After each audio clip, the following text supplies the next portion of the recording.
బిర్యానీ చేసుకుందాం అండి. ఇవాళ కుక్కర్లో బిర్యానీ చేస్తున్నాను. అల్లం వెల్లుల్లి పేస్ట్ ఇది ఒకసారి ఇలా కలుపుకోవాలా. ఇప్పుడు ఉల్లిపాయలు వేసుకుందాం అండి. ఇందులో వేసుకున్నాం. ఇది ఒకసారి ఇలా కలిపేసుకుందాం. సాల్ట్ వేసుకుందాం అండి దీనికి సరిపడగానే. ఒకసారి కలిపేద్దాం. ఇది కూడా సండే స్పెషల్ బిర్యానీ అండి ఇది.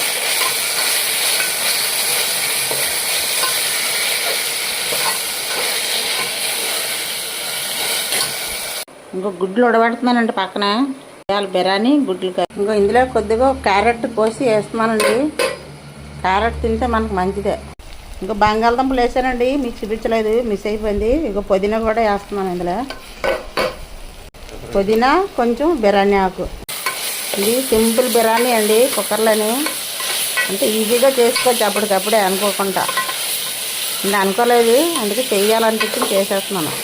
సండే కదండి ఇవాళ. ఇదిగో నేను ఎసరు మారబెట్టి పక్కన పెట్టానండి. వేసేస్తున్నాను. ఇది నేను ముందే నానబెట్టానండి బియ్యం. ఇదిగో ఈ గ్లాస్ తోటి 2 గ్లాసులు బియ్యం, 4 గ్లాసులు నీళ్ళు. ఓకేనా? ఇప్పుడు ఈ అవి అన్నంలోని ఎసరులోని వేసేస్తాను బియ్యం.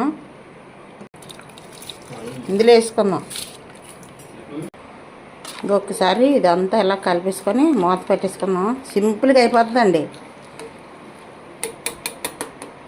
ఇది ఉప్పు అది చాలా పోతే ఇప్పుడే చూసుకొని మూత పెట్టేసుకోవడమే. ఇంకా నేను మూత పెట్టేస్తున్నాను. ఒక విజిల్ వచ్చింది. ఇంకొక విజిల్ కొట్టిందండి. 2 విజిల్ కొట్టింది. ఆపేస్తున్నాం ఇప్పుడు కుక్కర్. ఇప్పుడు గుడ్లు వేసుకుందాం అండి. కళ పెట్టాను తీసి ఇందులో వేసేద్దాం. ఇంక ఉల్లిపాయలు వేసుకుందాం ఇందులో. ఇప్పుడు దీన్ని సరిపడా సాల్ట్ వేసుకుందాం అండి. ఇప్పుడు అల్లం వెల్లుల్లి పేస్ట్ వేసుకుందాం. ఇందులో ఫస్ట్ వేసుకుందాం అండి. 2 స్పూన్లు కారం వేసుకుందాం అండి. ఇదంతా ఒకసారి ఇంకా మసాలా వేసుకుందాం అండి. గుడ్లు కూడా వేసాను ఇందులో. ఇదిగో చూడండి. ఇప్పుడు చింతపండు కూడా వేసేసుకుందాం ఇందులో.